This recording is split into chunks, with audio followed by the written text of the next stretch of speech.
Tonight on the R.Y.T Show on Record. Lahat ng bansa all over the world kailangan mag-isip na uphold independent foreign policy. Tingin niyo po ba sapat yung paghahanda natin Unfortunately, o no. response natin dito sa gera? Unfortunately, not enough ang response natin sa gera for two basic reasons. Number one, nung nag-umpisa na ang gera ng US and Israel against Iran, dapat first day pa lang nag-emergency meeting na all the leaders. Even before this Iran war happened, dapat ang bansa, ang government should always have this crisis preparedness mindset. The government is not strong-willed and not patriotic enough, not strategic enough para i-safeguard ang interest of the public, the citizens, the MSME, the micro, small, and medium enterprises. Kawawa. Ito sa nangyayaring inflation and Iran war crisis na vulnerable ang Philippine economy. The poor will be poorer, the poor will increase, and the middle class will be stressful ang life. Sa mga politiko natin, ang ingay sa politika. Parang number one sport natin yata sa bansa, hindi basketball eh. Politika. Politika at saka marites. Ay talagang lahat pinopoliticize. Welcome to the R.Y.T Show on Record, Mr. Wilson Lee Flores.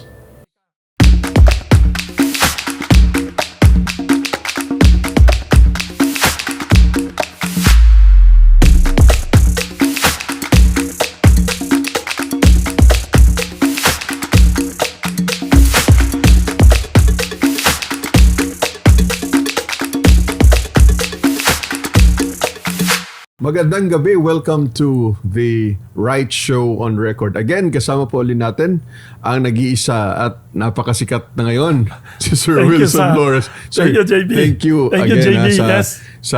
Congrats, JB, sa show mo. Sa pag-join sa akin sa ang dami podcast nanonood sa iyo, namin. ha? Dami nanonood sa At JB. sa mga hindi lang nanonood, sir. I mean, we recognize na meron Yes. talagang mga bashers. No? So, Yes, of course. may mga hate comments, may mga positive comments, but we welcome all your Yes. comments or your opinions, no, because ganun talaga, that's part of democracy. And by the Yes. way, before we proceed with our discussion, Yes. because ngayon po ay napaka-timely po ng ating topic because we're going to Yes. talk about the Iran war and horrible the oil war. crisis and its impact to the Philippine economy, which is very paano masabi? Very devastating. Disappointing. Very disappointing and very worrisome kasi sa tingin ko, hindi ito mawawala kahit na mawala ang gera.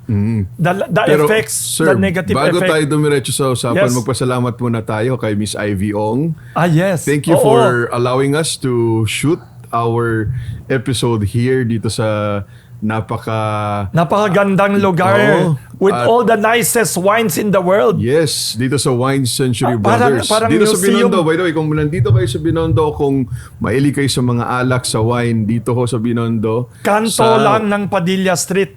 Ongpin and Padilla, Yes, di ba? Katabi ng, tong hotel? Laylay. Nasa Hotel. ground floor ng Laylay Hotel. Yes. Nasa kanto lang. Oo, and thank you again, Miss Ivy Ong and Sir Evan Ong. Yes. Sa pag-allow sa amin dito and for, ang ganda ng setup nila. Yes, Isipin saka mo, masarap ang wine. Akala Masarap mo ang wine. akala ko wine shop lang to. Yes, pero it's a And- nice, cozy Yes. place.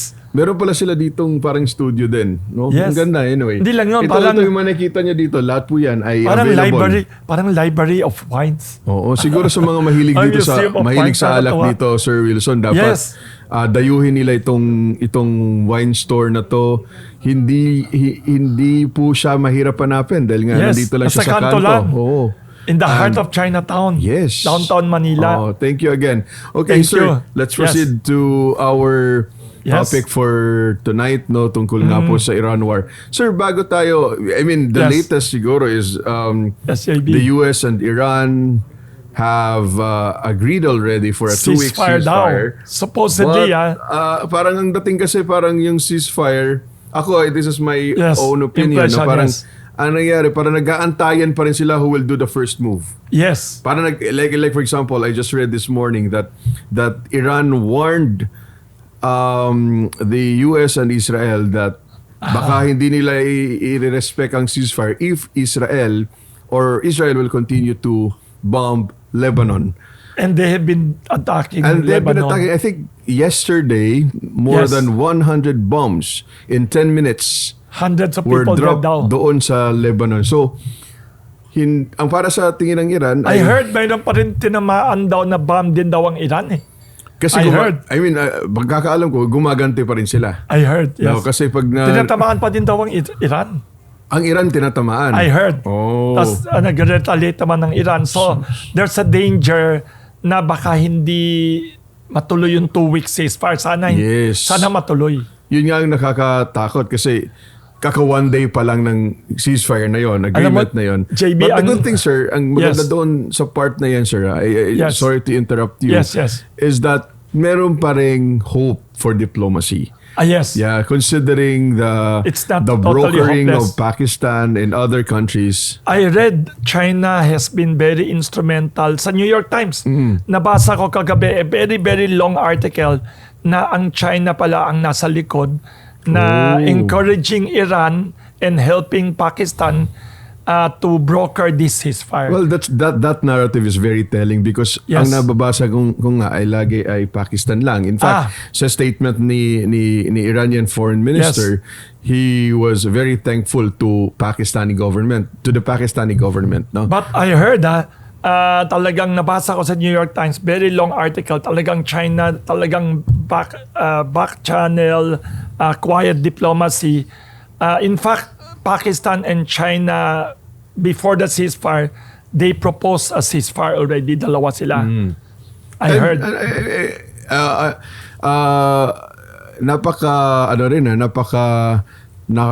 Nakaka-admire tayo sa aspetong yan doon sa China Yes. because kahit nga apektado sila Sobra. sa oil The largest importer of oil in shortage. the whole world. Oh, really? Yes, Oh. number one. But they're very diversified. Matalino sila.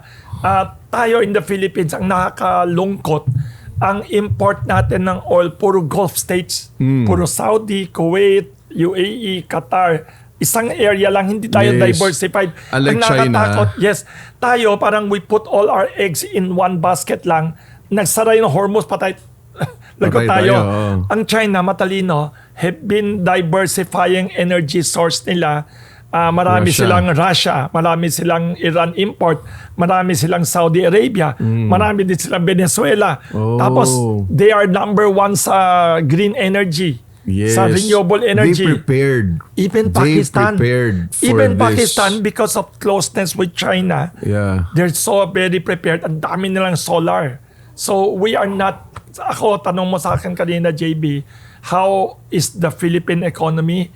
We are one of the most vulnerable. Before we go to the Yes. to the impact to the Philippine economy, Yes. pag-usapan Ayun, muna natin, ceasefire sir. mo na. Doon sa sa Iran war. Yes. Can you give us a short overview Yes. about this Iran Yes. Israel-US war?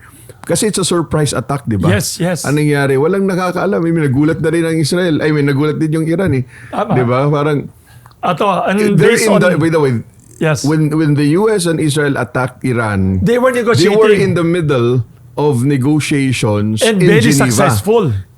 Very successful Sabi ng Iran side and the Swiss people, they are already near agreement na on the major differences. Malapit na talaga. Tapos biglang inatake daw. So who's the spoiler? I read the news na it's the Israel daw yata siguro nag-encourage sa US at bombahin mo na yan, awayin mo na. Yun ang accusation ng maraming enemies of US and Yes. rivals. Also, US, wala bakit ganyan daw. Nagagalit ang Iran. Complaint naman ng Iran, parang wala daw good faith ang US Yes. daw. Trump daw kept on negotiating, pero while negotiating, on the way na doon yung mga arms. On the way na yung mga ship, mga whatever.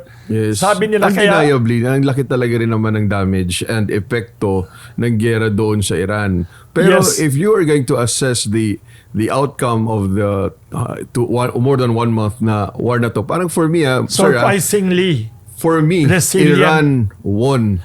Sabi nila, almost all analysts, including many Americans, na surprise sila na Hindi bumagsak. hindi bumaksak, they had economic and other leverage na hindi in-expect daw ni Trump na gagawin ng Iran. Is it because NATO and other US allies did not join the war? That is one factor, pero less yan to the fact na ang Iran matalino. Has prepared. Not prepared only.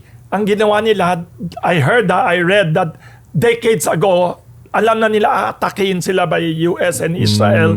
So dinisperse nila yung power center nila. They prepared. Hindi sila like other governments, one centralized government, nasa Malacanang ka lang. Pag winala mo yung Malacanang Congress, Senate, the whole country is paralyzed.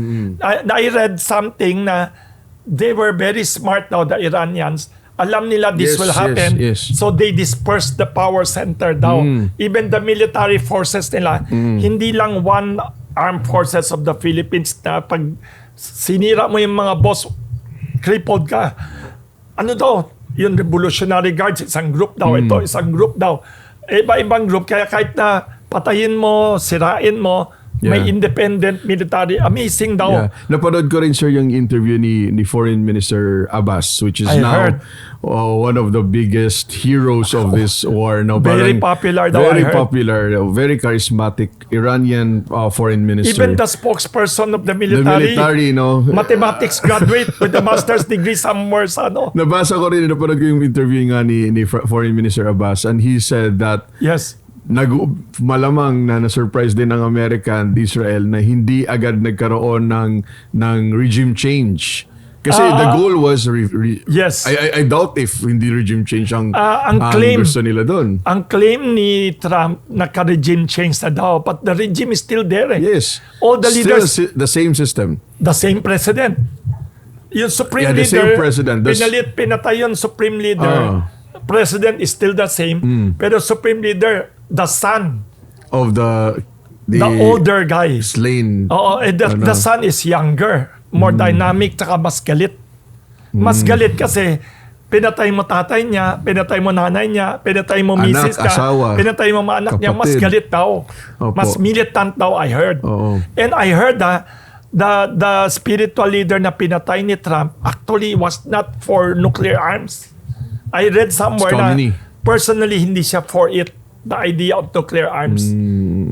Kaya it's a very complicated situation. Sabi nga ni Foreign Minister na siguro kung nagulat sila, hindi nagbago hindi bumagsak ang Iran because the Iranian government 2 decades ago was already hit by has Iraq learned war. a lot from the Iraq invasion by the US and the Libya what they call it, the Arab Spring. Yes. Na nakita nila na kapag ang gobyerno authoritarian at centralized ang government, or mabilis mapapabagsak. No? That's why ang ginawa ni Iran, tama nga si Sir Wilson, ang ginawa ng Iran is they kumbaga parang they delegated and they empowered bawat regional different political and military groups and provinces.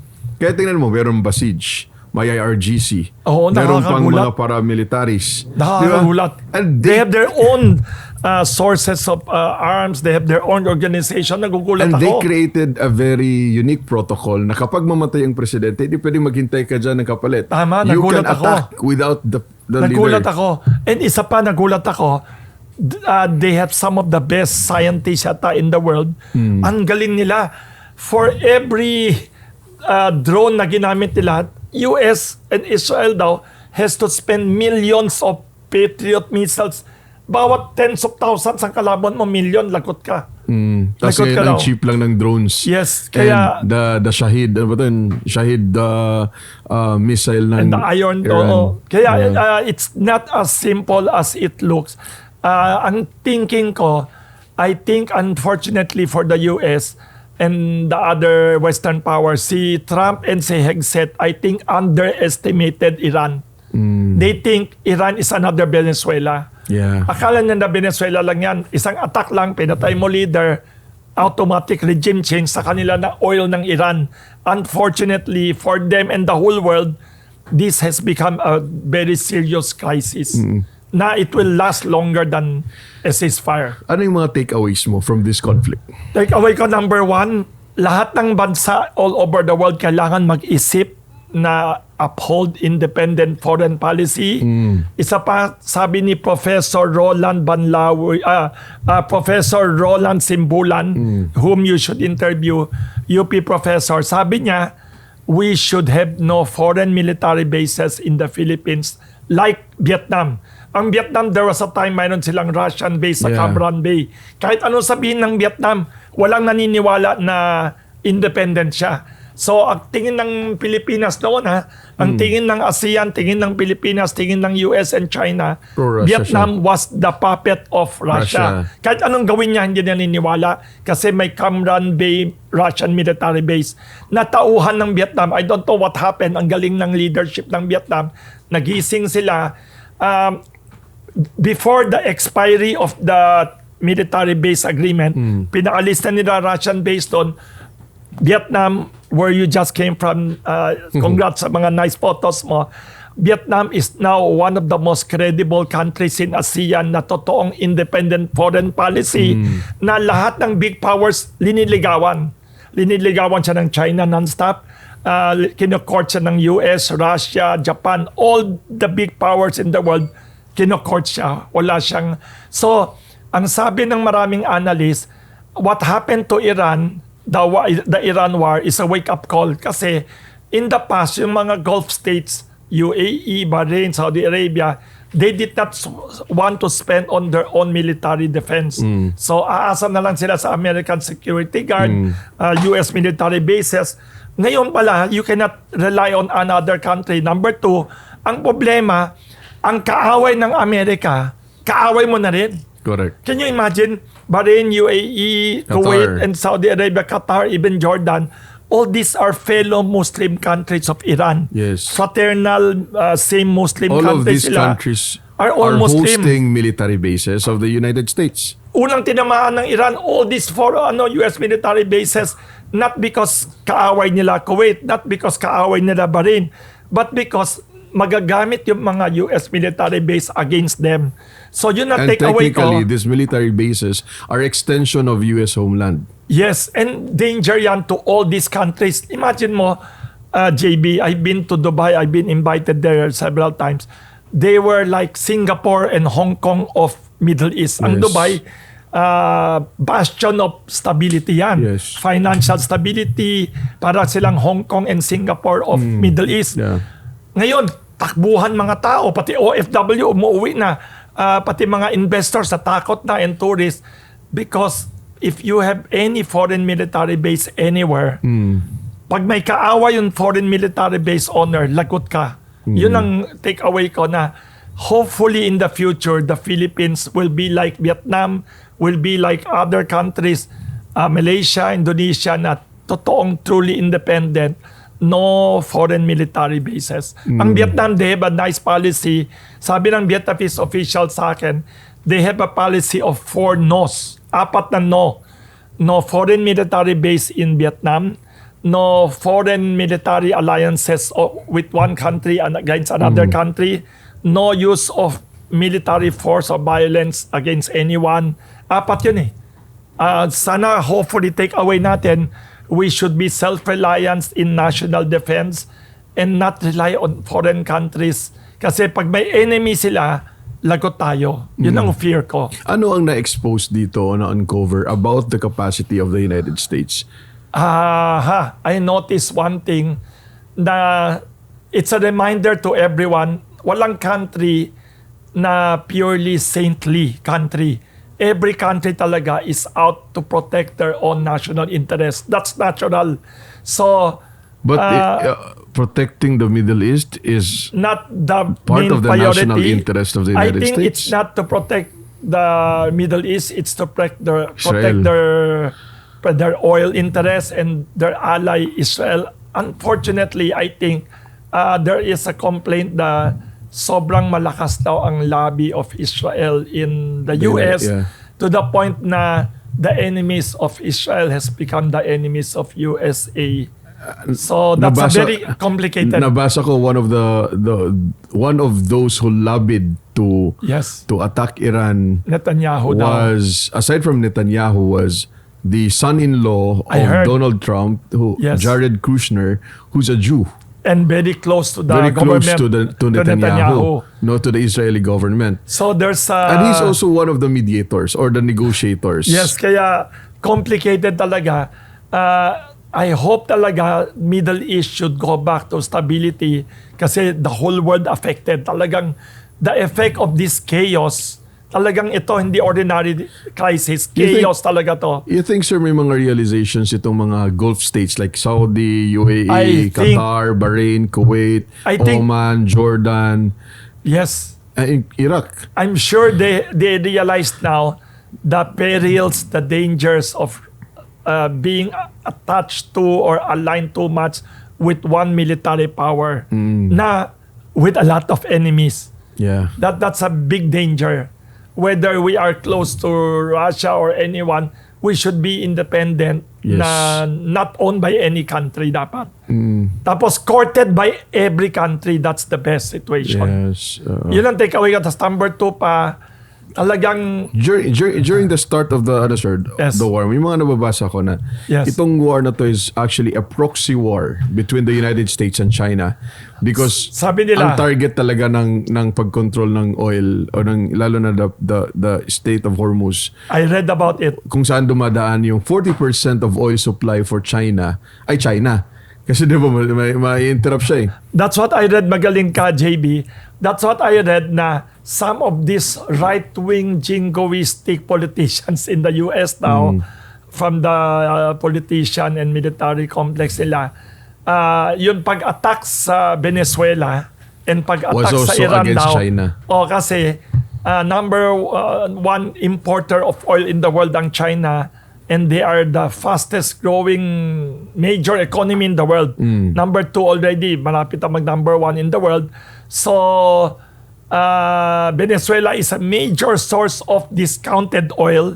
Russia is another. Iran is another major. So, ang theory of some people, it's part of a long-term plan nila to disrupt the Chinese economic development now. Ako naman personally, ang analysis ko talagang greed yata. Tingin ko greed. Kasi nasisilawan sila by the wealth of Venezuela and Iran oil. Kasi I'll tell you why, JB. Oil, they want control. I'll tell you why. Kasi kung talagang what they keep saying, si Trump keep on saying na number 1 priority daw niya, number 1 goal daw niya is to stop nuclear arms daw and missiles daw of Iran. What about North Korea? They have more advanced military facilities. They have more advanced nuclear. Bakit no threats of bombing, no threats of war, not even a suggestion of war? Kasi walang oil ang North Korea. Walang oil. Anong kukunin niya? Utang ng North Korea. So, wala. So, theory ko talaga, it's oil. Tapos, yun Israel naman, they have their own strategic and national interest. Kinukulit-kulit. So, yung priority of Israel and the greed of Trump, kinombine mo, yun, folly, the biggest mistake of his political career. I predict, JB, because of this mistake, if he doesn't end the war quickly, decisively, by November, kung hindi pa niya maayos itong ginawa niyang problema, malaking talo. The Republicans will lose the midterm elections. They will lose control of the House of Representatives, where the budget of the entire U.S. government comes from, and they will lose the control of the Senate, and Trump will become the worst lame duck president in modern history. Kasi usually... And the threat of impeachment. Yes, the threat of impeachment. But historically, lahat ng president, whether Philippines or U.S., wala pang nangyayaring successful impeachment, pero it might become a Bill Clinton type impeachment process na maingay, damaging, and very long-winded process. Pero to convict kasi, to really win an impeachment, you need a very, very big majority. Pero kahit na wala kang win at the end, yung impeachment alone will be very destructive talaga to Trump and to the US economy and stability. Baka ginagawa niya, sir, ito because sabi siguro niya, nothing to lose. He's not up for re-election. I think he is thinking kasi this is another Venezuela. I think nauto siya kasi nakachamba siya sa Venezuela, nakachamba siya, inatake niya yung leader, inalis niya, then actually no regime change in Venezuela. It's still the same government structure. President change lang, hindi regime change eh. Kasi But regime nakontrol na nila yung oil. Na-control na niya yung oil.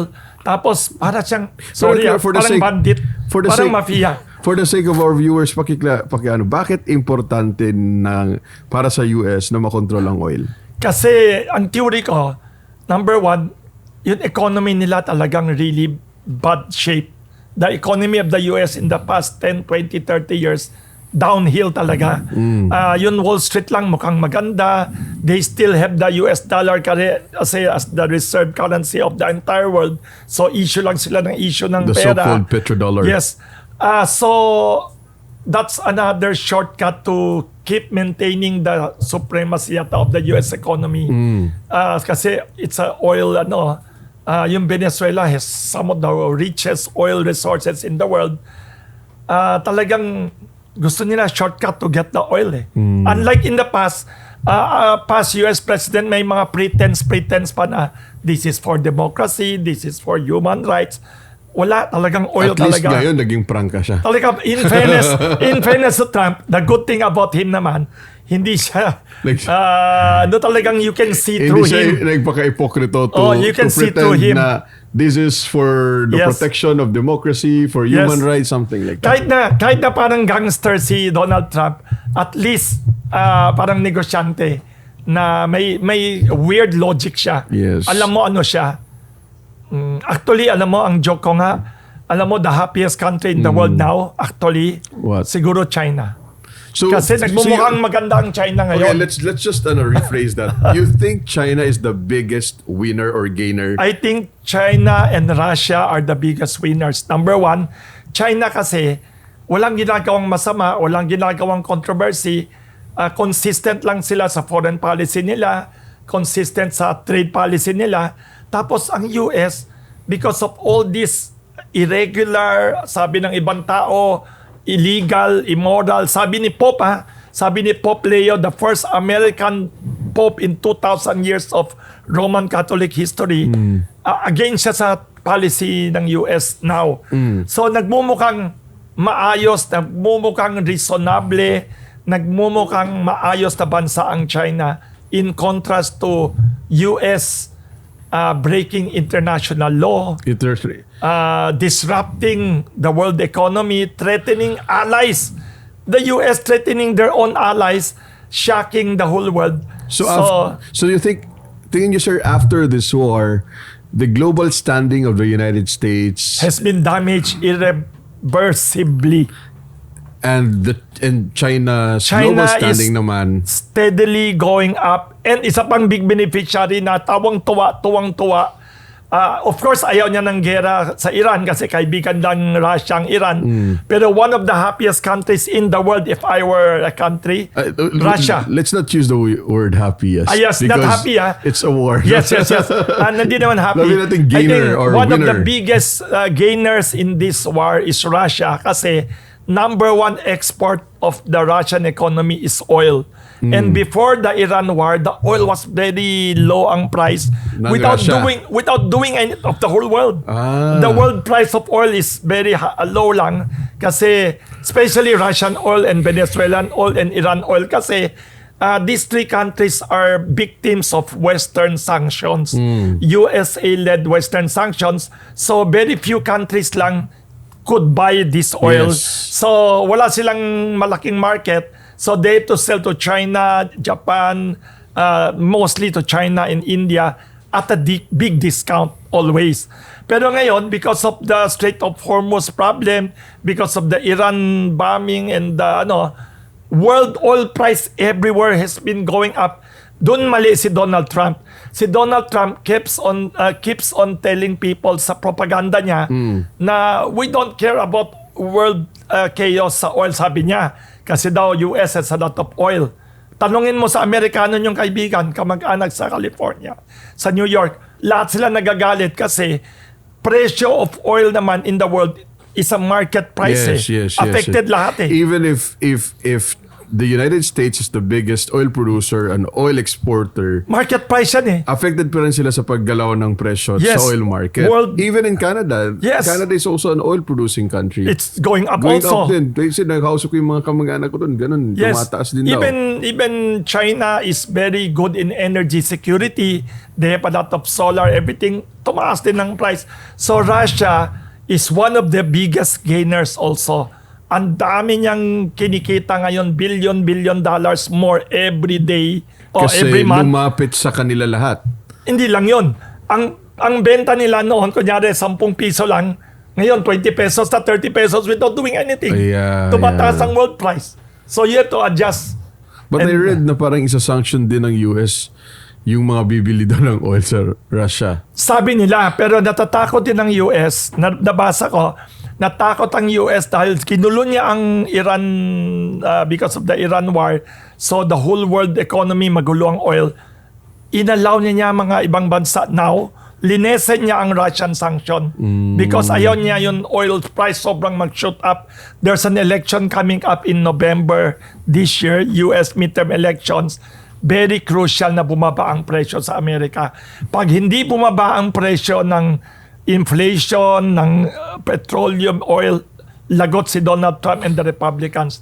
They will suffer a big landslide defeat in the election. Sir, dito sa gera na to, Yes. kapansin-pansin ang hindi pagkampi ng mga Western allies ng United States, including Everyone. NATO. No? Every NATO country, lahat sila umayaw. Number one, JB, nagagalit sila. Never sila kinonsult. Kasi kung NATO ally ka, before you do anything, sabihan mo naman kami. Kasi lahat tayo, kaalyado kita eh. Kung may gera dito, apektado economy ko. Yes. Tapos di lang yon. All these US bases all over Europe, gusto mo gamitin, sabihan mo naman ako. Correct. Beforehand. Hindi siya nagsabi, bigla na lang umatake. Umatake. Kaya ngayon na problema na ang US, hindi niya kaya alone to open up the Strait of Hormuz. Takot na takot ang US ever since the Vietnam War and the Afghanistan War. Takot sila magpadala ng soldiers on the ground. Yung tinatawag na ground troops. May phobia sila. So they want all these allies to open up Strait of Hormuz. Every country no. Even Japan no. Even South Korea no. Lahat ng NATO countries in Europe, hindi lang sila no. Ang worst pa, ang Spain, openly opposed pa. Spain, the Prime Minister openly opposed. France, Italy, UK, ayaw paggamit yung ayaw bases. paggamit lahat ng military bases. Ang mali pa ni Trump, which is tragic for Inaaway US. niya. Inaaway niya, iniinsulto pa niya personally, which is to me very chaotic. With that, anong tingin mong future ng NATO, ang G7? I think NATO is like, wala na ang US sa NATO. Sa tingin ko I think wala na. According to the Secretary of War, Pete Hegseth, they're considering their Getting out. alliance with NATO. But some politicians in America na anti-Trump, like the former Speaker of the House, yung babae, sabi niya, Pelosi? yes, sabi ni Pelosi and the others, a president cannot remove the US from NATO without congressional approval daw. Without concurrence of the Yes, Congress. claim nila yan. Pero don't forget, very, very weird ang US system. Under the US law, hindi ka pwede pumunta sa gera na hindi approved by Congress. Gera na to, wala pang congressional Pero approval. nakalusot sila. Nakalusot sila. Hindi lang walang approval. Walang even advance notice. Walang pasabi. Kaya, I think even the US political future is in turmoil. Unfortunately. Ano bakit unfortunately? US is still the number one economy pa in the world today. Pag may problema yan, lahat tayo apektado. Yun ang worry. Alam mo, ang joke, there's a joke ng isang professor kwento sa akin sa Kamuning Bakery kumakain doon. Alam mo, Wilson, di ba, paulit-ulit si Hegseth and si Trump, ang goal daw nila is regime change in Iran. Baka mag-regime change sa US because of this Iran. Sabi niya, baka daw because of this Iran war, mishandle niya, there's a danger it might backfire terribly. And ang worry... Some people are floating the pwede daw mapalitan ng presidente by sabi invoking the 25th Amendment. Sabi nila, some American politicians 25th Amendment, right? and intellectuals, yes, ang claiming nila, if the president daw is not in his right mind daw or incapacitated intellectually or whatever, pwede daw i-remove by the legislature. So it's a very parang reality show. Yeah. Parang reality show ang US politics, very shocking. Pero ang nakaka-shock lang, ang effects on ordinary people in the Philippines and all over the world. Yes. Yun ang worst. It's not something that is happening only far away. It affects everyday yung diesel natin, gasolina natin, LPG natin, ka nakakainis. Dahil na-mention mo na rin naman, sir, yung epekto ng war sa Philippines. Yes. My question is, tingin niyo po ba sapat yung paghahanda natin Unfortunately, o no. response natin dito sa gera? Unfortunately, not enough ang response natin sa gera for two basic reasons.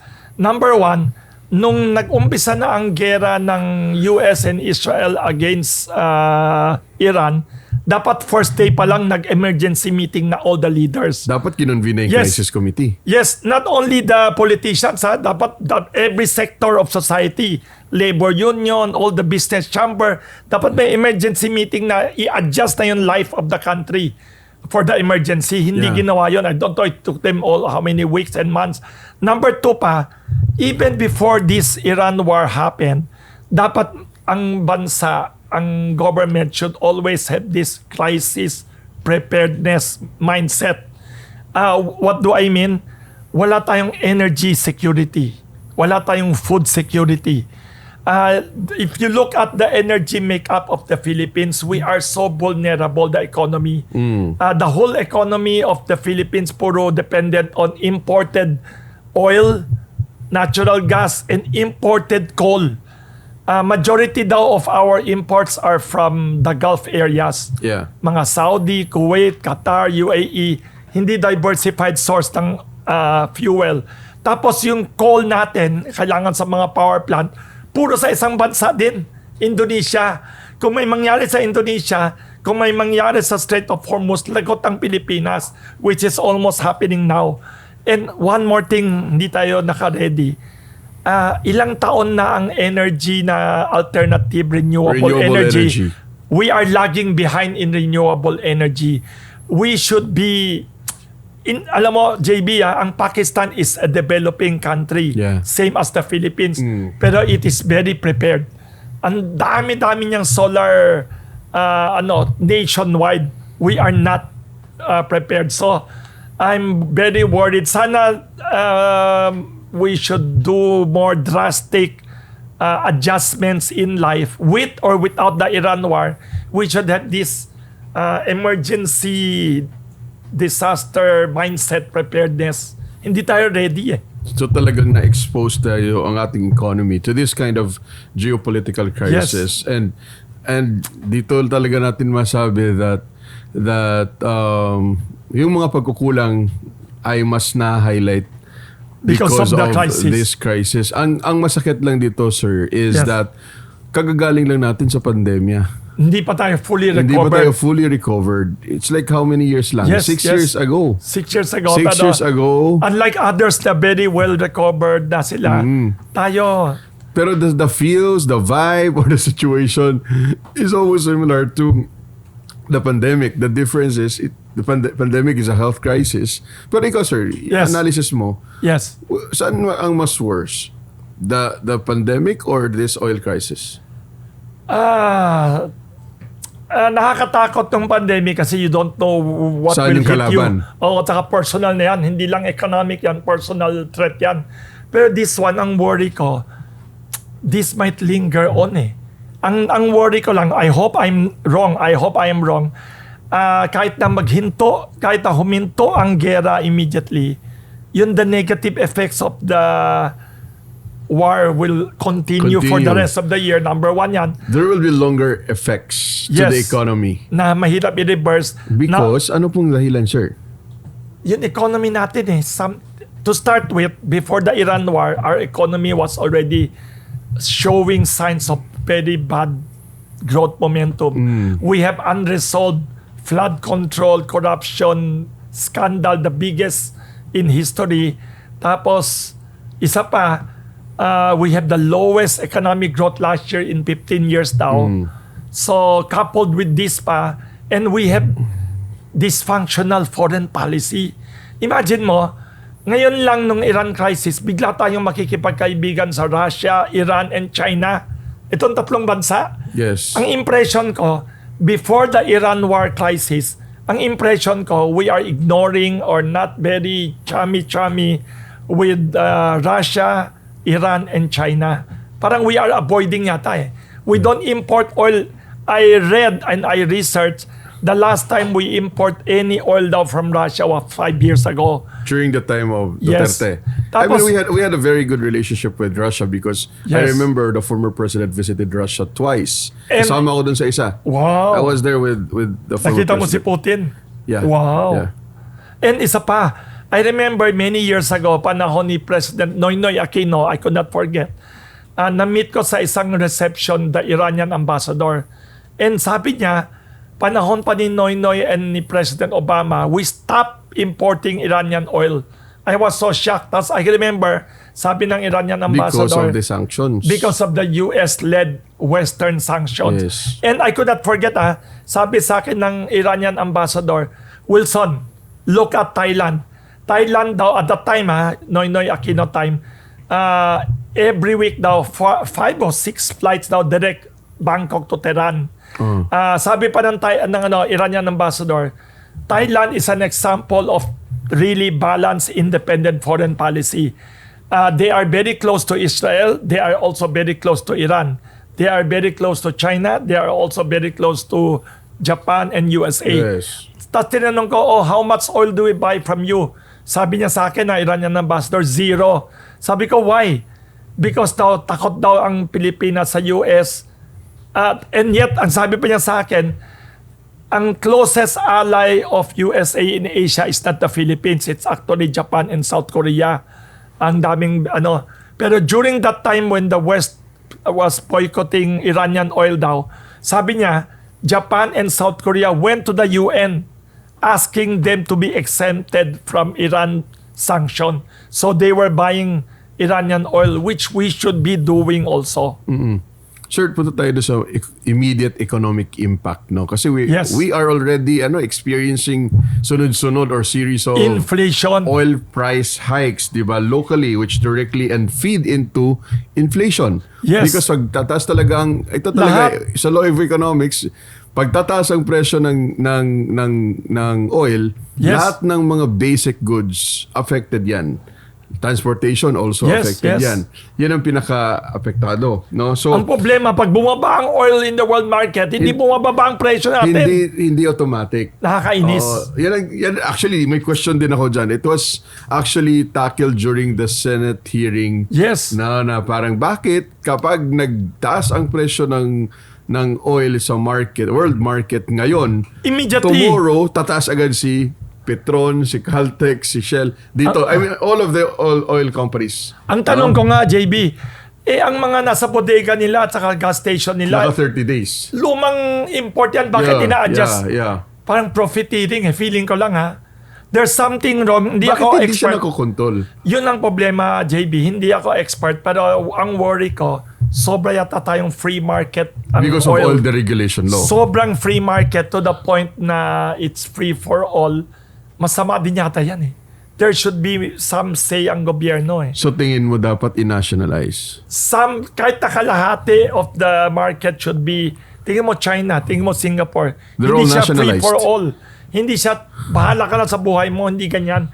I'll tell you another example ng ganyan. Sa real estate. Ang real estate market all over Asia, hindi sila, they just allow you kahit anong presyo. Sa China, ang real estate prices, they tame the price increases through taxes, through limiting speculation. Tayo, the government is not strong-willed and not patriotic enough, not strategic enough para i-safeguard ang interest of The public. the citizens, the MSME, the micro, small, and medium enterprises. Kawawa. Sa inflation, sir, anong mo dito? Anong tingin mo, or how much of the current inflation Yes. inflation pressure can be attributed to the Iran conflict? A lot of it. A lot. Ang laki. Kasi yung gera lang, sandali lang, ilang linggo lang. Ito lang tinapay, lahat ng ingredient namin tumataas. Oh. Everything, pati packaging. Lahat, pati itlog, nakakainis. Nagagalit na nga accountant ko sa Kamuning Bakery. Kinukulit ako non-stop. Itaas na daw ang presyo, whatever, daming complaint. Anong sektor ang pinaka na tingin mo na apektuhan? Food, ang Transportation. kawawa. Transportation.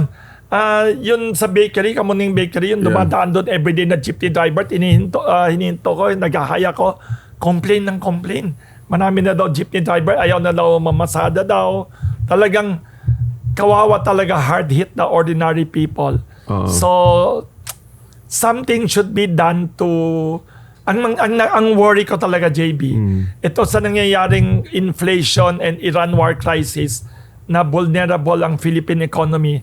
The poor will be poorer, the poor will increase, and the middle class will be stressful ang life.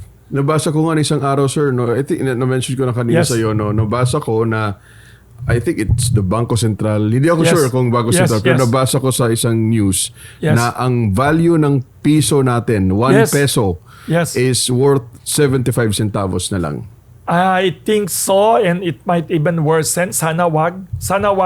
Sana kasi the economic managers, there are some very good people in government. Pero ang politics natin talaga. Saka the image of the country should improve.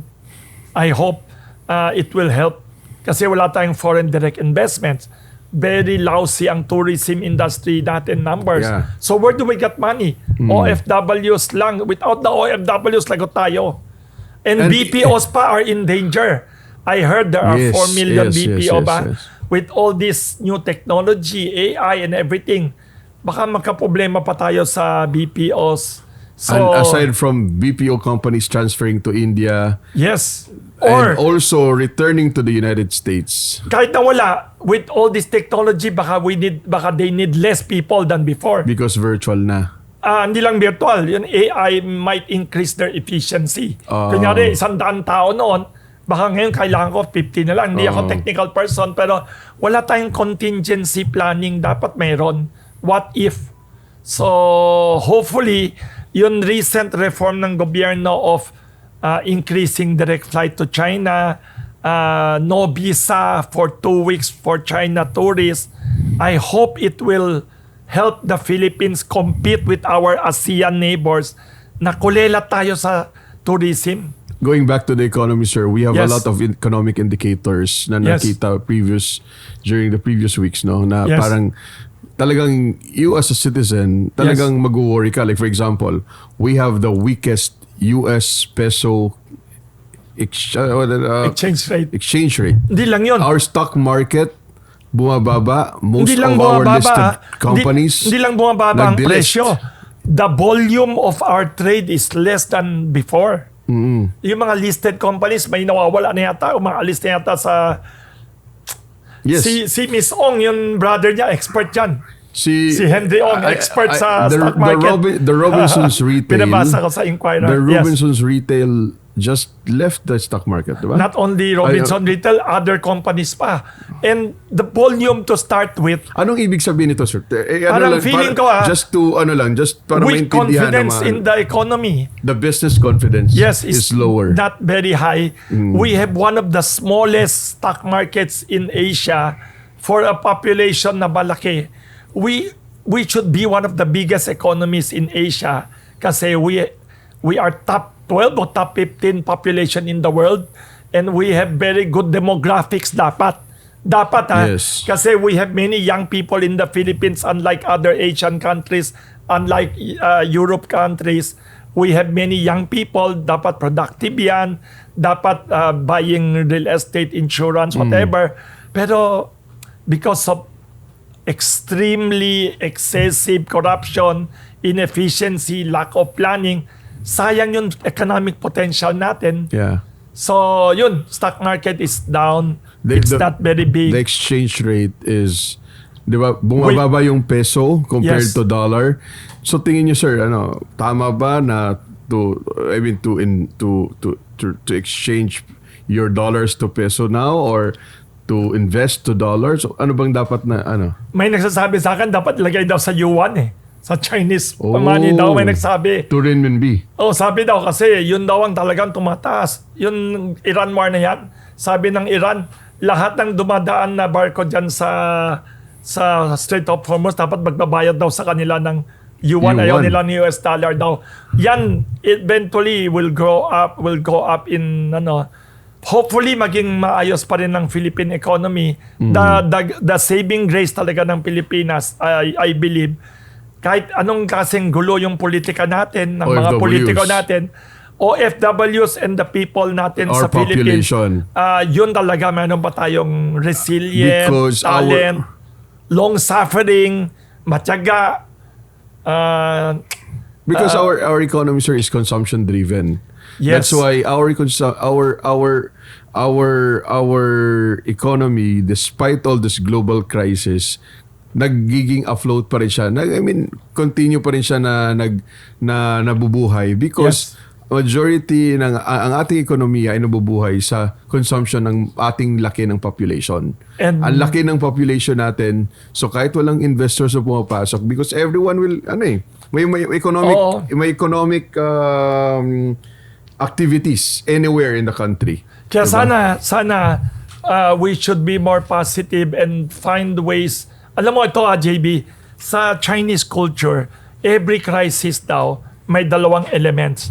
Every crisis, whether personal, economic, financial, whatever, even medical, kung may crisis daw, dalawa elements. May panganib or danger, mayroon din pagkakataon or opportunity. Ako, I keep thinking na sana tayo sa Philippines, whether government leaders or tayong ordinary people, let us try to look for opportunities in this crisis. Kaya ako, natutuwa ako na kahit na maraming palpak in the policies before, because of this Iran war, suddenly, gobyerno natin nag-umpisa mag-import sa Russian oil. Number one. I hope maging consistent Yes. lang. Number two, biglang kinakausap ng DFA Secretary ang Iranian ambassador. Alam ko for a fact na ini-ignore natin or we don't care about Iran or we are afraid of them or something before. Tapos ngayon, suddenly, kinakausap ng government natin ang China government and embassy kasi in fairness sa China, kahit anong ingay sa West Philippine Sea issue, they promise to consistently supply us with fertilizer, to support us with energy. Doon ako nagugulat. Sana naman maging depoliticize ang foreign policy natin. What I mean, JB, sana magiging, anong tawag doon, all-weather sana ang foreign policy natin. Ibig sabihin, hindi yun wild swing na ngayon anti-China, tomorrow anti-US, tomorrow anti-ano. Dapat sana maging normal, hindi abnormal ang foreign policy natin. Huwag maging abnormal. Kahit sinong presidente, dapat kaibigan natin ang US, ang China, ang Russia, Japan. Huwag i-politicize ang foreign policy. Yes. Ang nakakatakot, JB, ang nakakatakot, we have some politicians na gusto lang ma-headline sa dyaryo, gusto lang mag-ingay sa headlines, parating minumura certain foreign countries. Yes. Mura ng mura.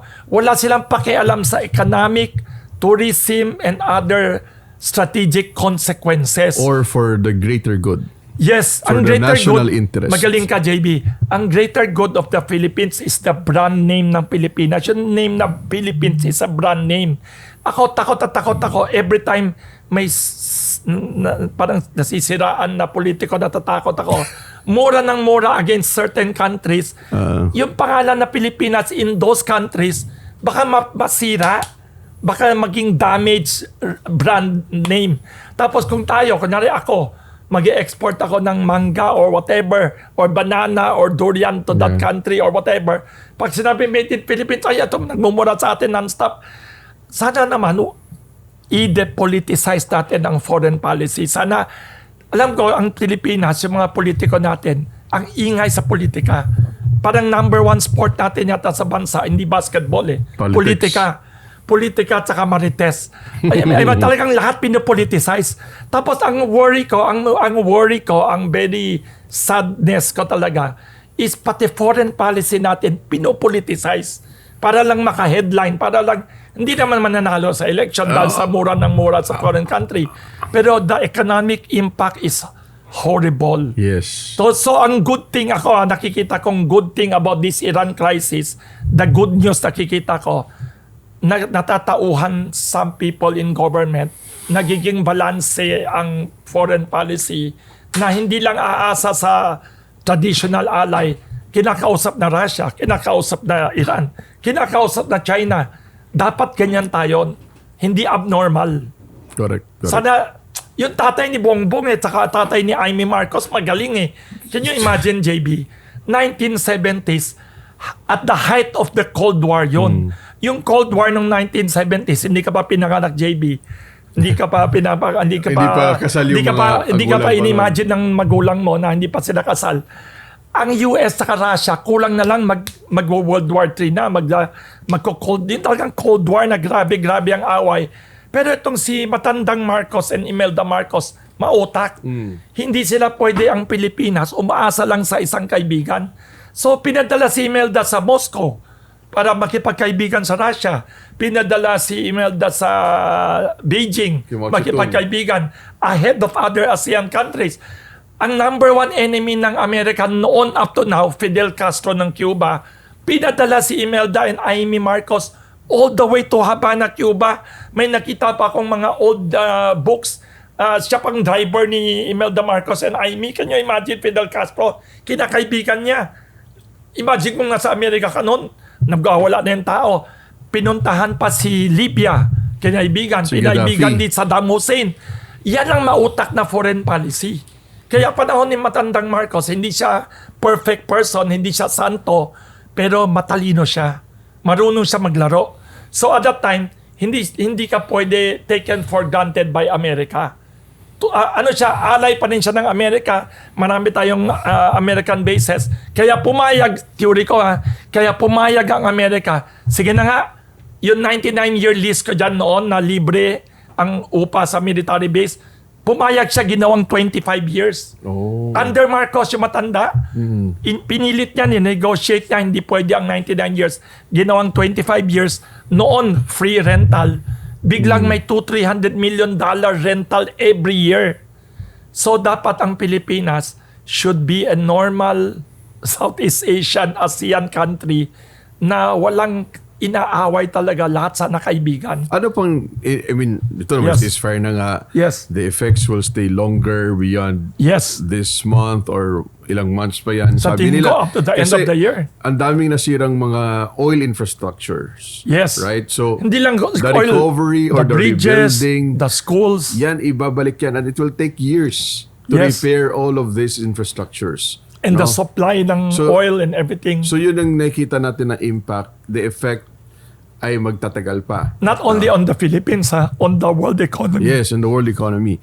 Ngayon, sa Pilipinas, sa konteksto ng Pilipinas, sir, ano ang tingin mo na longer effects pa niya aside sa yung mga nakita natin na immediate na impact, no? Like yung taas ng presyo. Ako may kahit na magulo ang mundo, basically, I'm an optimist by nature.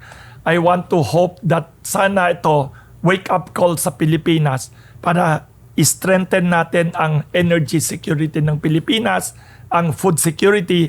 Strengthen energy security, ibig sabihin, do more solar, do more geothermal, water energy. Saka isa pa, 3 taon na ang administrasyon ni President Bongbong Marcos. Wala pang ginagawa sa nuclear energy. The whole Asia, lahat ng neighbors natin, lahat sila may nuclear energy, pati ng mga oil countries ng Saudi Arabia and Iran. Ay, pag-usapan natin yun about the alternative to Yes. oil or Solar dapat to other alternative energy, no? Yes. Alternative sources of Electric energy cars. nuclear. Pero sir, yung tingnan mo natin yung pagdating sa epekto sa private sector. Like for example, the Yes. jobs.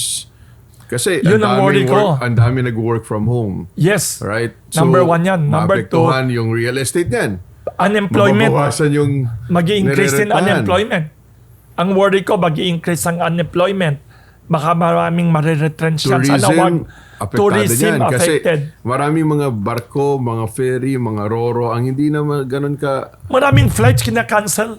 Yeah, Ngayon, tourism, sir. sa Middle East and other areas, hopefully, So paano natin yan maka-counter? Kasi kung mataas yung presyo yes. at walang gustong lumabas, paano? Walang economic activity. I hope yung mga magagaling natin na economic managers, in fairness, matalino si Secretary Federico. Kilala ko yan kasi kaskwela ko yan sa Ateneo. First year siya, fourth year ako noon. Same school paper kami sa Gaidon. Mautak talaga yan si Federico. Matalino Yes, yan. matalino. At saka masipag. Hopefully, siya and the other economic managers could offset the politicians of the country and implement practical wide-ranging reforms. Sana yung totoong reforma na baka ito, JB, sana itong crisis na to, baka pagkakataon na to, i-push yung mga reforms na ayaw gawin noon. Like for example, Anong reforms? ito example lang ha, yung China visa na no visa entry, alam mo, tayo ang pinakamahirap noon na Ngayon, meron na. because of Federico. yes, sana maraming ganyang klaseng reform. Hindi lang sa visa, tourism, sana alisin yung mga walang kwentang taxes. Mga walang kwenta like travel tax, So ease of doing business should be improved.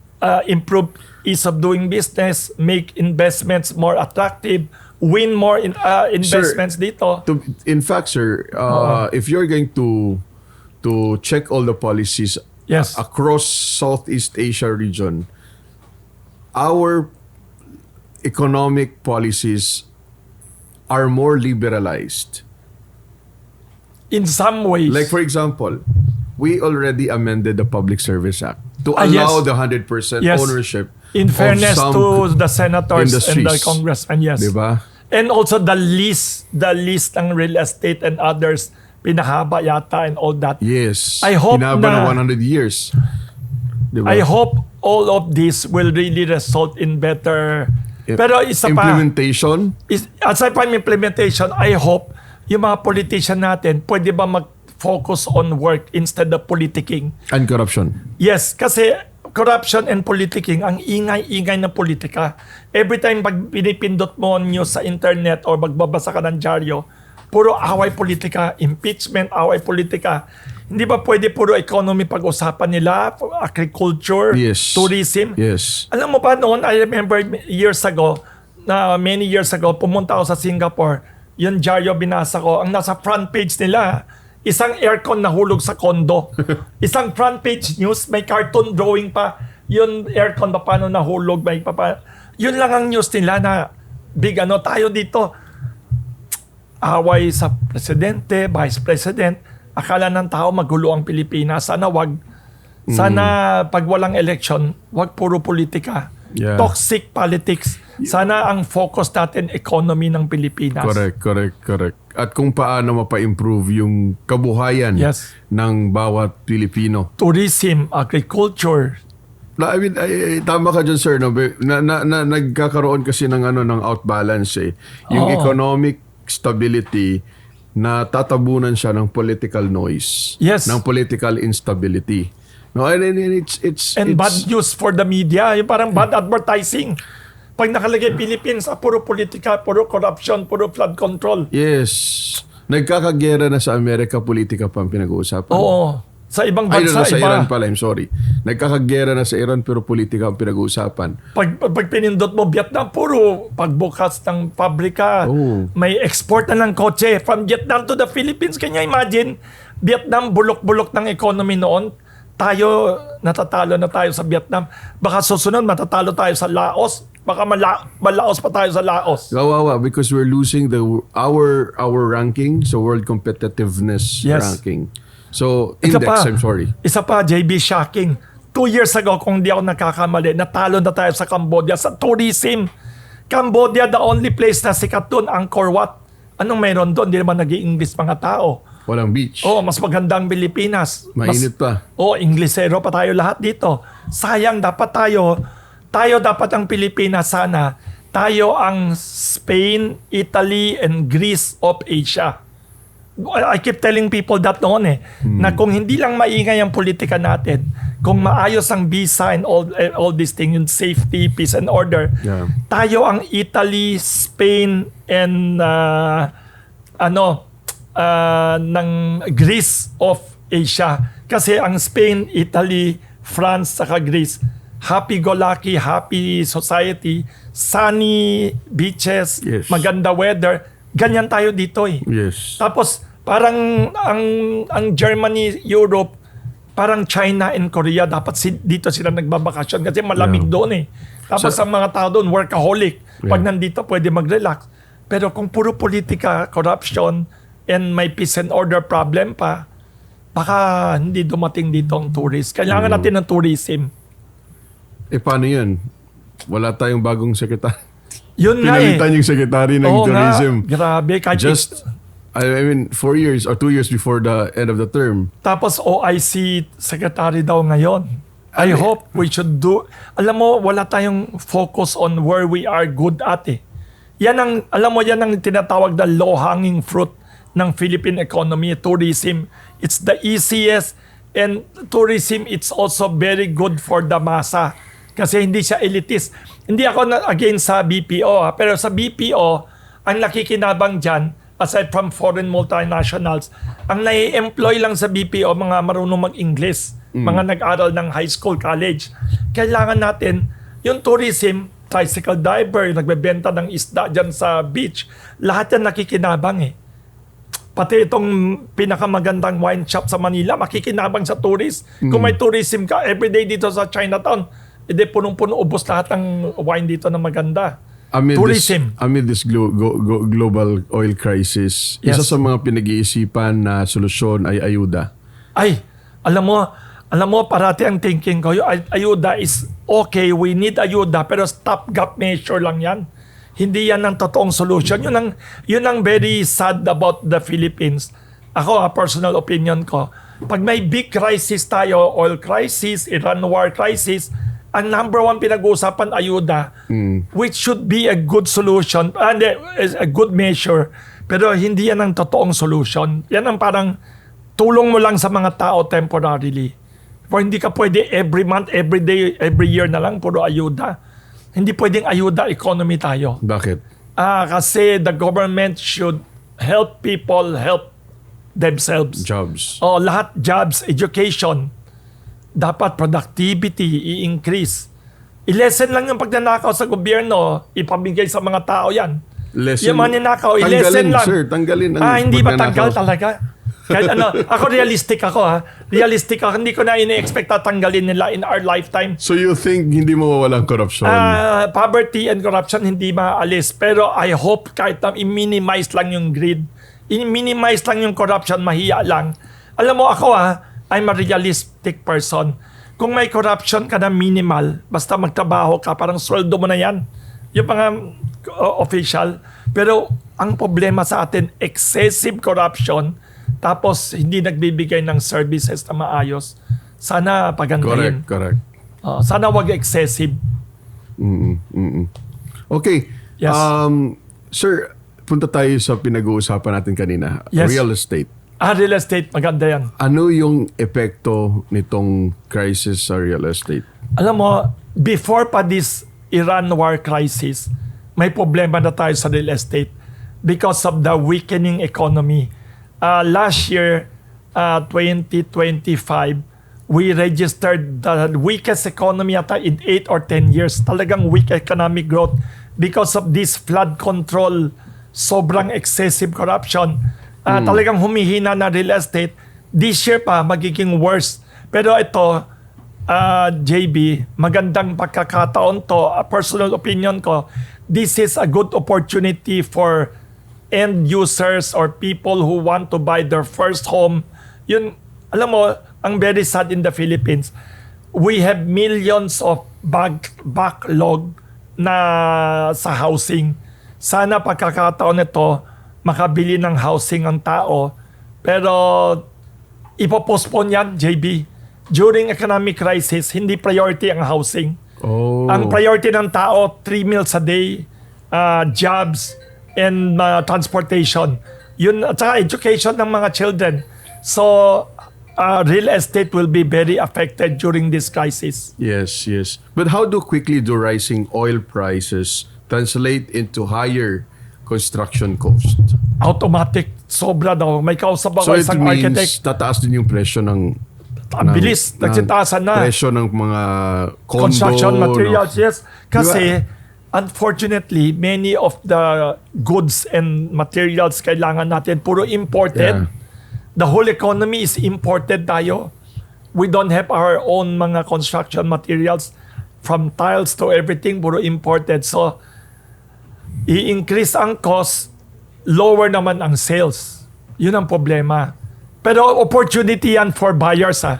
Pag i-increase ang cost, lower ang Sales. buyers or sales. So, that's So mangyayari, magkakasakit sa ulo yung developer. Big headache yan. Well, does it mean that Isa pa. sir, Yes. could this new crisis delay or cancel or even cancel major real estate projects? I heard Because hindi pa sila nakaka-recover. Yes, sa hindi pa pandemic, fully recovered. Tapos alam ko in the last few years linilesen na yung volume of new projects. Linilesen na, kaya parang yung glut na sinasabi is lessening na in the it's worsening. Pero pagkakataon ito for end users, for people who are first time home buyers, itong crisis na to is pagkakataon. Do not rush. Ang advice ko is do not rush. Maraming pagpipilian dyan. Maraming foreclosed na bahay, foreclosed na condo. Talaga. Maniwala ka, maraming ang foreclosed, marami pang ipo-foreclose. Tapos yung mga developer will give fantastic arrangements and offers. Negotiate, mag-bargain. This is a great time for end users to buy. Pero ang problema, most people will postpone buying homes. Hindi siya top priority. Ang top priority, education ng bata. Okay. 3 meals a day. Mga basic needs. Problema ang real estate sector. Kasi, pagkakataon nito for end users. Diba, in inflationary environments, assets normally go up. Yes. But the demand can weaken Yes. at the same time, no? Tama. Diba? So, ngayon sir, pag mababa ang demand, kasi there's a Yes. tricky balance between affordability and cost pressures. Yes. The question, do you see property prices rising or demand softening in this scenario? I expect demand will soften. Kasi during a crisis, hindi number one priority ang housing. People will just rent na lang muna during crisis. Kasi ang priority ng tao ngayon, food, jobs, education, medical, health, yung mga basic needs ang problema nila ngayon. Housing will no longer be the top priority. May kausap ako developer, yun ang worry niya. It's a good opportunity for people na bibili ng bahay or want to take a loan and buy. It's a great time ngayon. Ngayon ang great time to buy. Huwag magmadali. Ng bahay, ng condo, Ngayon townhouse. ang best time. Yes, kasi maraming mahihirapan magbenta ngayon. Developers will be more flexible. Meaning mas mura. Possible mas mura, number one. Number two, iba ayaw mag-adjust ng presyo pero babawiin sa terms na fantastic. Kahit anong gusto mong magic sa terms, pwede. I want a categorical answer lang, sir. Yes. So in today's context, Good opportunity for buyers. Is real estate still a safe haven or I risky? believe so. I still believe. investment? I always believe real estate in the Philippines is always in the long run, kahit the medium term, still a good investment. Kasi, number one, hindi mo mabilis maubos. Kasi kung hindi ka bumili ng real estate, most people, mauubos yung pera, hindi mo na alam na saan na. Yung mga tao, ang lakas ng kita, marami akong kilalang tao, mga artista, mga sikat na tao. So, okay mag-invest. It's a very good way actually of forced savings pa nga eh. Ako personally kung may income ang tao kahit na hindi maraming pera, kung kaya mo mag-forced savings ka, tapos after ilang years nagugulat ka na lang, mayroon ka na palang bahay na pinaparent or may pupuntahan ka na sarili mong bahay. But be choosy, do not rush kasi maraming opportunity ngayon. Naniniwala ko there will be a lot of opportunities sa mga home buyers, whether affordable housing, whether pag-ibig loan, kahit ano yan. Tapos mga condo, maraming terms. Still, naniniwala ko good yan, even though it will be very bad real estate industry. Bad, ibig sabihin, hindi siya magiging top priority ng mga tao. Correct. Ang priority ng tao ngayon, 3 meals a day, job nila, transportation, medical, education ng kids nila. Tapos pag magulo economy, hindi yan priority. Mangungupa muna sila. Pero it's a good time to look for something to buy. Sir, going back pa rin dun Yes. sa real estate. Because Yes, I want to talk about this kasi when you say real estate kasi may mga loans, housing loans. Like, Yes. But if inflation persists, That's also- mapipilitan si Bangko Sentral Yes, to to keep the increase. interest rates high. Kaya maganda Diba? yan for housing buyers. Kung pwede mo iutangin yan, tapos i-fix mo ang interest, maganda rin. May mga ganyan may naka-fix na 5 years, 10 years.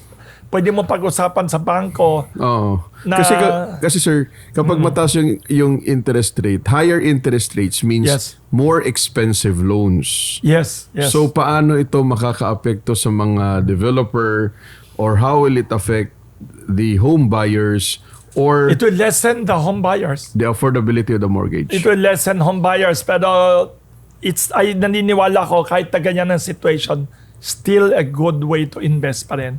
Ako naniniwala ako sa Pilipinas, real estate is a good way of forced savings. Kasi we have one of the lowest savings rates sa Asia. Hindi tayo tinuruan ng gobyerno, ng mga leaders natin and the colonizers natin. Hindi tayo tinuruan ng habit of forced savings. We have one of the lowest savings rates ata in Asia. Whether life insurance, whether bank savings, hindi tayo marunong mag-save ng pera. So, naniniwala ko kung bumili ka ng condo, bumili ka ng affordable house, whatever, gamitin mo pag-ibig, bank loan, anything, mapipilitan ka every month to save money. Still, naniniwala ko, still good yan. Pero hindi siya magiging priority during economic crisis. Mababaksak ang benta ng real estate. Hopefully, people will still consider it as a good way to invest. Sir, di ba kasi ang pinaka-affected ngayon na region is the Middle East. Yes. And the Middle East is notably, let's say, parang ang dami dyan, Millions marami of ng OFW. investors. Aside Yes. sa OFWs, Yes. maraming dun mga, let's say, Arabian investors Yes. na nagmamayari ng mga real estates. So, Yes. parang, so ngayon, ang flip side nitong war na to, sometimes, some investors diversify away from Yes. these conflict-heavy regions. So Asia will be the good. biggest beneficiary could be is the ASEAN or the Southeast Asia Yes, because yes. we're one of the biggest market region in the world. No? And Parang- one of the fastest growing economic regions in the world. Yes. Our economic growth in ASEAN, in fairness, Or better than Europe, better than North America, Yes. better than even Northeast Asia. Yes. Totoo yan. And we have a growing population pa. At ang masama sa Europe and other areas, they have declining populations. Tayo sa Southeast Asia, we have a robust, okay pa rin tayo. Lalo na kung sasali sa atin yung Bangladesh because there's a plan to join ASEAN. Bangladesh has Yes. been planning to join the ASEAN. ASEAN is one of the best Regional regions markets. in the world. Yeah. But the question, sir, kung mag-shift sila sa pag-invest from the Middle East or US or Europe, could this attract the Philippines, or I mean, could the Philippines attract these real estate investments? We could get not only real estate investment, sana industrial investment, sana tourism investment, kung we have political stability. We should have political stability. Wag ang balita galing sa Pilipinas, puro impeachment, puro away ng presidente at vice president, puro away ng kongreso, tsaka ano yon, yung mga corruption na yan na all these mga non-stop corruption case na yan, flood control and everything. Wag ganyan ng news sa Pilipinas. We have to protect the international image ng Pilipinas. Hopefully, we should benefit. Kung hindi, mababypass na naman tayo. Many years ago, in the 70s, 80s, 90s, buong Asia nagbo-boom, buong Southeast Asia, parati tayo nababypass. Hopefully, wag ngayon. Okay, Hopefully, we will get all these investors to the Philippines. Okay po. Still about the real estate, no? Yes, yes. Because I want to focus on this topic lang po. Yes, because yes. a significant number of overseas Filipino workers Buy real estate. are based in the Middle East, and Yes. most of them, I mean, nag-i-invest sa real estate. And Yes, the yes. remittances are our major driver of housing demand. Yes. Diba? So, how vulnerable are remittances if the conflict persists or escalates? Or escalates? I think it will be vulnerable if nabasa ko kasi nakakagulo sa Iran, tapos sinasama pa ang yung bansa na yan, yung nasa tabi ng Lebanon ba yan? Dubai? And all that, Lebanon yata and all that. Lebanon, katabi ng Israel. Oo, and all that. Sana wag kumalat ang gulo. Tapos because of the war in Iran, Iran naman nagre-retaliate in all the other oil-producing countries, and we have millions of Filipinos there. Very crucial na sana matapos na yung gera na yan. Sana matapos na yan kasi it will affect all of us. And ang biggest fear ko is if oil prices will go up pa more, lagot tayo. Right now palang problemado na tayo sa gasoline, sa diesel. Pag umakyat pa yan, we are not prepared. Alam mo, ang worry ko, hindi tayo prepared, the Philippine economy, sa energy resilience. Yes. Hindi tayo resilient. We are so import dependent from fossil fuel and from coal. Ang coal puro from Indonesia. Ang fuel natin puro galing sa Middle East. We don't even buy from Russia noon. We don't even buy from Venezuela and others. Hindi tayo diversified source of oil and gas. We should diversify. Dapat diversify ang risk. I think, sir, we have not learned from China because China Yes. has diversified their sources of energy already. China diba? is so smart. They prepared for this kind of Yes. war. In fact, 40% of their energy sources, solar na eh. Believe ako, lahat sila, you go to China daw, EV lahat na, puro no? solar, tapos yung mga solar panel. Electric vehicle din. Grabe. Everywhere electric vehicle. Prepared na sila before. Kahit na, I heard sa China daw, kahit na magkagera 1 year daw buong mundo, prepared daw sila. Yeah. Sa food, sa fuel. Dapat meron tayong contingency planning in the Philippines. What if the world goes wrong, may gera? We should have this feeling. Narinig ko ang oil natin na stock natin, ilang days lang daw. Hanggang end of June. Imagine, can you imagine? We should think long-term and plan long-term sana. Yung nuclear power plant na yan. Yes, going back to that, to the alternative sources of energy nga po. So masyado tayo nakafocus dyan sa oil. Yes, no, and the oil sources natin, of everything is oil. and hindi pa diversified ang source ng oil natin. Puro lang Saudi and a few Yes. other countries. Hindi tayo diversified. Unlike other countries, they're shifting away from the traditional sources Yes. to renewables. Saka electric vehicle. Nuclear. Imagine, wala tayong masyadong electric vehicle. Ngayon lang umuuso ang electric vehicle. If we have a lot of electric vehicle in the country, that will lessen our use of oil. Balita ko nga, sir, sa Cebu, na kung dito sa Manila ang haba ng pila sa mga gas stations, Oo. sa Cebu ang haba ng pila sa mga BYD Wow. showroom. We should sana adjust and adapt to these things para resilient ang Philippine economy. No. I heard we should do that. Okay po, going back to the real estate. Yes. Because you talk about the OFWs. Many OFWs kasi Yes. invest in condos or Yes. house and lot properties here in the Philippines. So real estate is one of their Yes. top investment choices. Yes. Kung mababa po ang remittances nila, Yes. what happens to demand in the property market? It will be affected. Naniniwala ko it will be affected kasi ang OFW baka yung gastos nila mapunta sa iba. So it will affect real estate sales. I heard very important ang OFW market, overseas Filipino market. So especially Middle East ngayon may gulo. I heard OFWs are being asked to return some. Sana wag masyadong marami kasi pag sobrang marami, malaking problema. It will affect Marami real estate. ang uwi. Oo, yun lang ang problema ko. Baka maka-unemployment pa tayo na additional. Sana we can offset that with more agriculture, with more tourism, with more self-sufficiency in other. Dapat parati yung gobyerno natin may contingency mindset.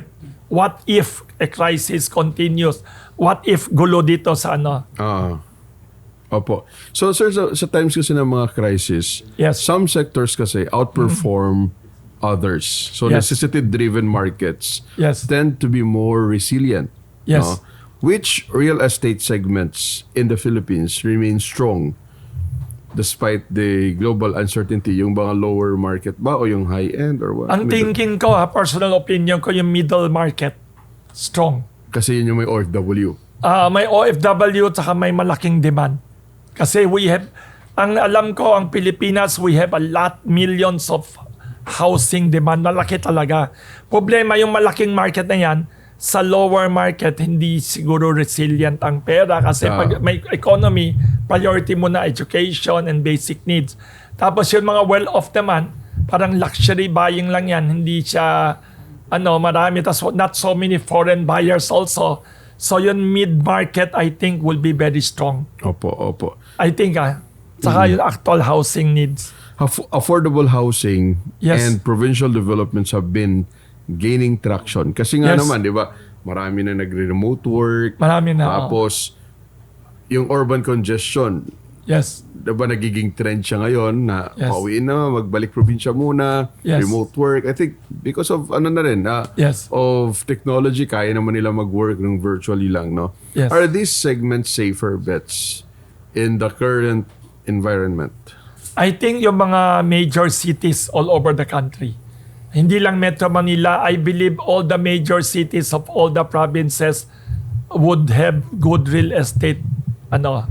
Mayroon pa rin kasi marami pa rin middle class, marami pa rin OFWs, and I hope marami pa rin balikbayans na whose dream of retiring in the Philippines. Yeah. Hopefully this will still be a good market. Hopefully. Okay po. Sir, going Yes. back to the conflict, this conflict reflects a broader pattern Yes. of rising geopolitical instability. Yes. So not just in the Middle East, but Yes. globally. Is this a temporary disruption or part of a longer-term global shift? I think long-term global shift ito. I think Paano siya naging long-term global shift? I think yung US, unfortunately, because of this Trump administration ngayon na ang daming political, internal and external problem, I think the world is fast changing. Asia talaga is rising. Ang future talaga of the world now is going to be Asia-Pacific region, including ASEAN region. Ang Amerika talaga, still number one ngayon, pero Sa I economy. foresee it will fade away and become another former major power na parang UK. UK used to be the largest economy in the entire world, the largest empire in the entire world. Wala na. Hindi siya totally obsolete, pero hindi na siya number one in the world. I think US is destined to be another UK. And Is destined to be. another UK kasi irreversible yata ang Anong reason tingin mo bakit mawawala ang supremacy ng United States? Kasi demographic, political, economic decline Ay nakikita ko talaga tingnan mo lang yun. The global standing declined. Internally After- din. Internal dynamism nila. Yes. The industrial strength nila nawala na, hollowed out ang industrial nila. Ang politika nila ngayon is so When you say hollowed out, wala nang factories. Almost all the factories are abroad. di ba nagbabalikan? Hindi yata lahat eh. Imagine mo lang yung mga Apple computer nila, iPhone nila, hindi makabalik eh. Pinipilit ni Trump, hindi makabalik. Why? I remember si Obama, pinipilit na ibalik. Hindi talaga makabalik. Because of cheaper production outside the United States? Cheaper is no longer the advantage of Asia. China is now mahal na rin ang wages. Maybe because of the skills of the employees. Maybe the skills, the other industries supporting the major industries, wala na doon. Tapos, labor union nila, mahirap kausapin ang political system. I think hindi sila totally mawawala, pero hindi na sila number one in the world, I foresee. Tapos, Asia talaga destined to go up. Hopefully, ASEAN included there. Wag lang tayo magkaroon ng gera sa Southeast Asia. Wag tayo maging another Ukraine, another Middle East, or another Venezuela. I hope the whole ASEAN region will try our best to prevent all kinds of war from happening dito. We should not allow any Southeast Asian country to be a proxy nation for any major power. Sana yung away nila should be outside the ASEAN region. We will continue to be very good. I foresee ASEAN and Asia, despite all the global problems of the world. In fairness sa ASEAN, in fairness sa tayo lang ang Pilipinas at Myanmar yata ngayon may problema. What I see sa ASEAN country, 10 countries, and East Timor. Thailand and Cambodia are also fighting. Yes, right now, there's still may problema. Sa border. May border sila problem. But I think inayos ng China for a while. Di ko alam kung natuloy na yun. Bumalik ulit. Pero, But it's a minimal problem. Minimal problem. But ang problema, tayo sa Pilipinas and Myanmar, maraming internal political, social problem. We have to resolve our stability in the Philippines. This year, tayo ang host ng ASEAN. Pagkakataon ng Pilipinas yan, this is a golden opportunity To set the agenda. and to sell the Philippines to investors and tourists of the world. This is the best time to show our best foot forward. I hope our politicians mahiya sila kahit na konti or magising sila from their illusions or problema nila sa buhay. Sana we should get our act together. This is our chance for free advertising of the Philippines. When the whole world is chaotic, all the major leaders will be coming this year. This year, 2026, tayo ang ASEAN host. Not only the 10 countries of ASEAN leaders are coming, US coming, China, Japan, South Korea, even I think India. So I hope we will present a better Philippines. Kaya I think in fairness to President Bongbong Marcos, biglang nagulat ako, biglang kinakaibigan niya si Xi Jinping. Biglang yung meeting, wala naman siya schedule na makikipag-hi. Biglang tumayo, nakipag-hi sa kanya, na-congratulate. Kasi host ng Asia Pacific APEC Summit, di ba? Ang theory ko, it's because we want to present a nice image of the Philippines. Hopefully, we don't, wag tayo pumalpak dito sa ASEAN hosting. This is our chance to change our bad image. Ang bad image natin sa flood control, ang bad image natin sa political instability, yung away ng presidente and vice president and all this gulo, it's not doing any good for investor confidence in the Philippines. Hopefully, the Philippines can become better. Okay. Economy. Sir, Yes. ang dami po talagang future, ang daming potential ng ASEAN. You mentioned already this, that we are one of the biggest regional markets in the world, no? In fact, tinalo pa Possibly natin. number one. Yeah, tinalo pa nga natin ang EU. ang EU, no? Yes. And kung hindi natin, alam mo yun, hindi natin aayusin yung economic policy ng region, ng ASEAN region, 'di ba?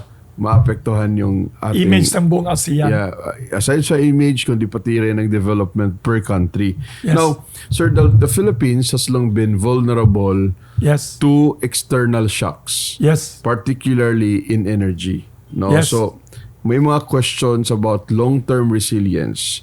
So, what do you think ang kailangan na structural change na gagawin ng bansa na kailangang i-prioritize moving forward?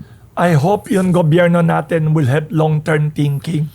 Ang problema, What kind of reforms you think? Do you think we need to change our constitution? We change our political system? I hope we have better leaders na may long-term thinking. Kasi unfortunately, parang maraming politicians natin myopic short-term thinking. Thinking lang beyond the, within 6 years, 3 years. Like for example, energy. Wala tayong energy security up to now. This crisis of the Iran war has exposed our vulnerability. So, kailangan diversified ang source ng energy natin. Ang number one source natin, imported oil and gas from Middle East. And in one area lang ng Middle East, not even kasama Iran. Tapos coal from Indonesia only. Dapat we should have a healthy diversified mix para hindi dangerous. Number one yan. Number two, we should have an economy that has more productivity. We should have better tourism. We should have better agriculture. Agriculture natin, we have a lot of potential, pero we are the biggest importer of rice in the world.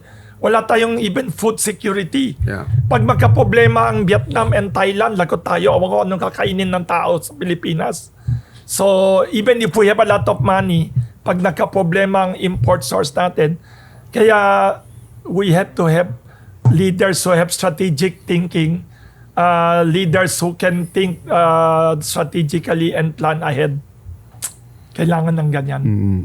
Sir, Yeah. sa assessment mo, ano pa ang dapat na gawin in terms of the economy, helping the people? Ano pang dapat na gawin? Dapat ayusin natin ang manufacturing also. Ang nakakatakot, we don't have, hindi lahat ng aspect ng manufacturing kaya ng Pilipinas, pero hindi pwedeng totally wala ang manufacturing. We are the one country in ASEAN yata na totally naubos na ang manufacturing. Kung wala tayong manufacturing, kasi ang BPO, ang worry ko, ang BPO, puro mga educated people lang yan, English speaking lang yan, marunong lang mag-IT. The poor will not lift themselves up kung walang agriculture and basic na manufacturing. So wag in-neglect yan. Yeah. Tapos energy, we have lousy energy policies. Sobrang mahal ng electricity. There are a lot of reforms we need to do in the country. Wag puro politicians na politicking ang concern sana. Okay. Sana Sir, we should have. Thank you for Thank you. for the time, sir. Thank you for your thought-provoking questions. Nakakatuwa ka, dami mong dami mong Sir, pinag-aralan natin Oo nga. ang mga ganitong bagay. And I think it's very timely na pag-usapan talaga itong epekto ng crisis. Oo nga. Tapos ang feeling ko, itong crisis na to has exposed how vulnerable and weak our economy really is. Na-expose. Kasi kung walang crisis sa buong mundo, happy-go-lucky tayo. Kasi meron tayong mga parang addict tayo sa OFW. Addict tayo sa BPO money. Meron tayong mga salbabida Yun. nga. Kaya so parang, meron tayong mga sandalan kapag Yes. nagkaroon ng crisis. Like for example, in 2008 global financial yes, crisis. okay lang tayo. During the time of Gloria Arroyo, Natawa-tawa lang lahat ng hindi tao. tayo affected. Affected lahat ng countries. Pero ang Yes. Pilipinas, steady tayo ang economy natin because of our OFW remittances. And in fairness kay Gloria Macapagal-Arroyo, my economics professor, marunong siya mag-asikaso ng economy. In fairness, if it were another person, siguro we will be worse hit. In fairness daw kay Gloria Macapagal-Arroyo, matalino daw siya. magaling siya mag-planning tsaka workaholic In daw. fairness to Gloria And Arroyo, workaholic siya. Kahit she's masungit. a good economista. Good economist and workaholic daw. Most of our productive economic policies Yes. are ginawa, Even the fiscal conceptualized, reforms. napaisip. Even the fiscal Diba? reforms na nakinabang si Noynoy Aquino and si Duterte Yeah, economic up to reforms. now. In fairness sa kanya, noon, marami akong complaint noon na hindi siya popular, baka controversial siya. Pero in terms of socio-economic policies, brilliant and matalino siya. Continue lang, continue. Matalino siya. Matalino siya sa socio-economic reforms. Brilliant leader siya, in fairness. Gusto Brilliant ko siya ng leader. mga negosyante. Gusto siya ng negosyante kasi when the world was in trouble, in fairness, okay siya. Gusto siya ng negosyante in general. I heard. And during her time, kaya maganda ng economy ni Noynoy na kinabang sa kanya. Marami siyang ginawang reform na inayos. So the rising tiger of Asia label during the Yes. time of Noynoy Was should because also of be the foundation. should also be Yes. credited to Gloria. Yes, even some of the gains of Duterte, hanggang ngayon, nakikinabang tayo. Yung VAT na yan, malaking tulong yan sa economy natin. Even though kung laking natalo si Recto dahil doon. even though kahit Dahil sa pinagawa ni Gloria Arroyo. kahit malaking pasanin sa atin. Yes, unpopular yan pero good for the economy. Talaga. At that time, good for the economy there at that are time. calls to remove it. the VAT. Yes. Diba? It's also not bad to take it out. It's may mga arguments din of taking it out kasi ang VAT daw is very unfair daw to the ordinary people and the poor. It's actually It's not progressive. It's kasi dapat the most ideal daw taxes, you should tax the rich more and the ordinary people should not have so many taxes. Pero ang problema yata, during that time and before, mahirap mag-collecta ng tax, ang daming tax evasion. So lahat na lang i-tax para malaki ang revenue ng gobyerno. Pero there should be another way to do it. We should maybe lower the tax and take out the travel tax. There are many taxes na dapat alisin. Yung travel tax. Yun dapat alisin. We are dapat. one of the few countries in Asia na mayroon pang ganyan. We should, there are many reforms dapat na progressive. Ibig sabihin ng progressive, give more relief to the poor and ordinary people and tax the rich. Dapat ganyan tax the rich. Paano tayo? Ang problema sa i-tax ang rich, sir, paano? dapat example ang joke noon ni Washington Sisip, the founder of HEB, sabi niya lahat ng tao na may swimming pool sa Pilipinas may extra tax. Mga ganyan, walang biro. Tax the rich, basta walang masama yan kasi if you tax the rich, Wala akong swimming pool. walang biro kasi ang nangyayari sa VAT, whether mayaman, mahirap, lahat pareho pinapasan mong tax, parang unfair. Anyway, thank you, sir. Thank you. Next time. Thank you.